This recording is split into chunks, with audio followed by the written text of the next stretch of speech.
pemain Jepang itu kan kualitasnya kan tinggi. Di sini kan dia paling tinggi itu. Di Asia Bahkan paling di Asia tinggi, paling ya. tinggi. Iya. Nomor 15. Aku rasa semua pemain rata-rata timnas yang lawan Jepang pasti akan tidak begitu berani untuk nyerang. Hampir semua kok. Jadi wajar aja kalau Indonesia juga dengan yang dia punya sekarang kualitasnya pemainnya ini, dia pasti posisinya juga tidak akan banyak nyerangnya. Jujur juga dia kan harus tahu juga kualitas pemain kita dibandingkan Jepang juga. Prediksi formasi timnas Indonesia jika oleh Romeni dan Mauro Zylstra gabung. Tentu oleh Romeni menjadi pilihan yang bijak untuk bisa memberikan solusi bagi timnas kita secara instan. Karena kita tahu postur dia juga sangat mendukung dan dia juga adalah pemain yang bisa mencetak gol pada saat diberikan umpan-umpan silang yang tinggi. Nah, kalau Mauro ini yang saya ikutin perkembangannya juga sudah berdiskusi dengan PSSI. Dia juga usianya masih muda, sangat muda juga. Ya, banyak yang menilai lebih baik nanti dia bermain bagi timnas U20. Nah, salah juga karena saya sudah melihat permainan dia, matang banget permainannya. Dan dia adalah pemain yang juga bisa bergerak secara fleksibel.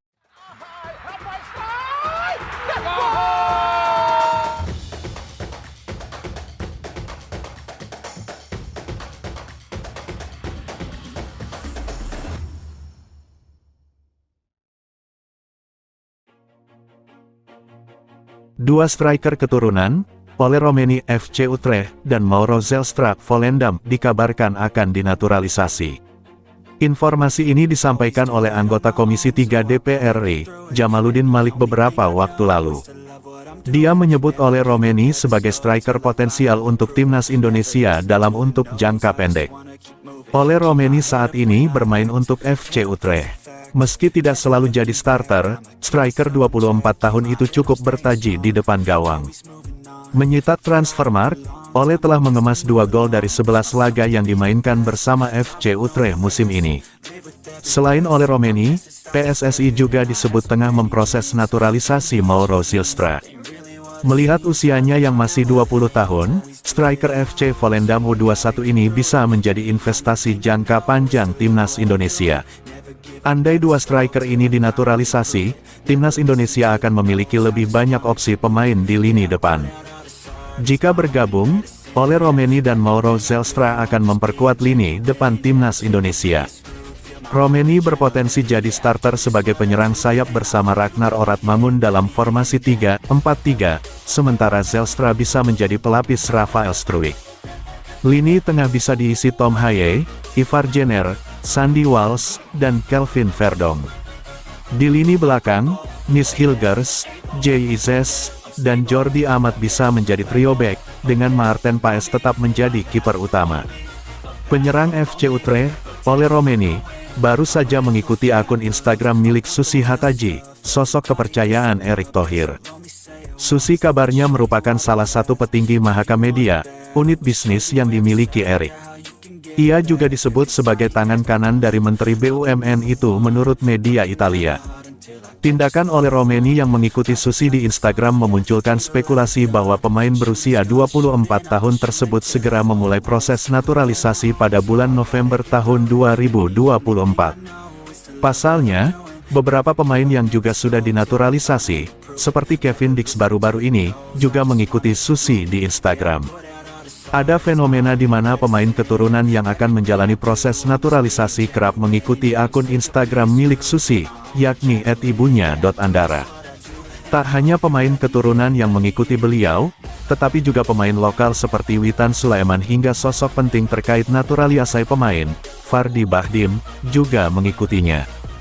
Jika dilihat, nama-nama seperti Maarten Paes, Eliano Reijenders, Justin Hubner, hingga Kevin Dix juga sudah memfollow akun Susi. Kabar mengenai potensi kedatangan Ole Romeni ke Indonesia memanglah semakin kuat dalam beberapa hari terakhir. Mulai dari pernyataan anggota DPR hingga klaim salah satu akun bola ternama.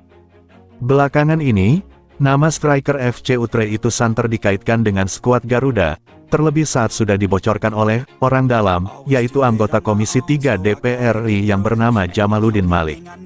Dari sana, akhirnya muncul kembali asumsi bahwa Ole akan menjadi pemain naturalisasi anyar, terlebih momen jeda internasional kembali terbuka di bulan November ini.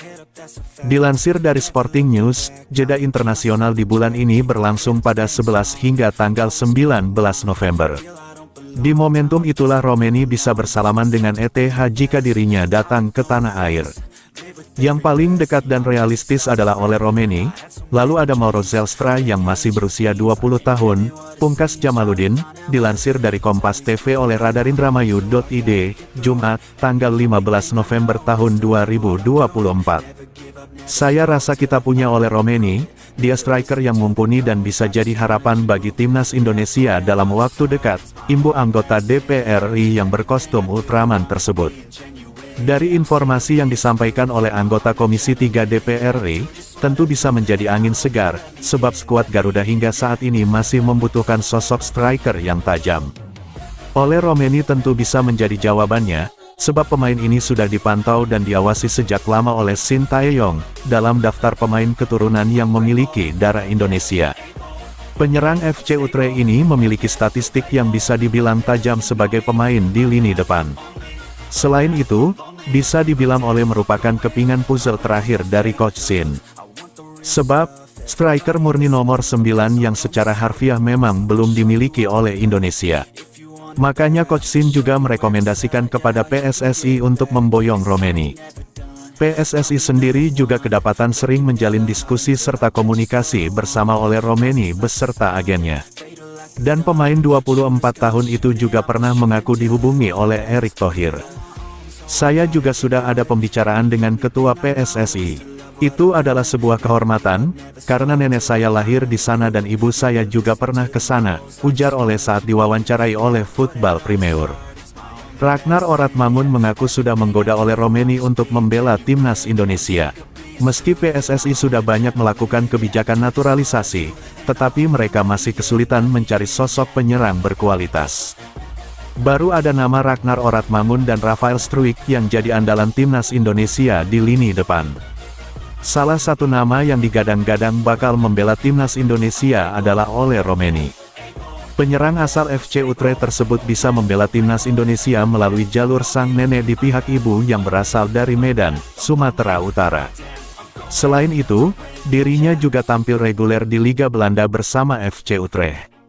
Dirinya sudah mencetak 2 gol dari 8 penampilan selama Liga Belanda 2024-2025. Di level klub, dia sudah main 190 kali dan mencetak 41 gol dan 15 assist. Bintang tim nasional Timnas Indonesia, Ragnar Oratmangun ternyata telah berbicara serius dengan pemain keturunan oleh Romeni terkait membela Garuda.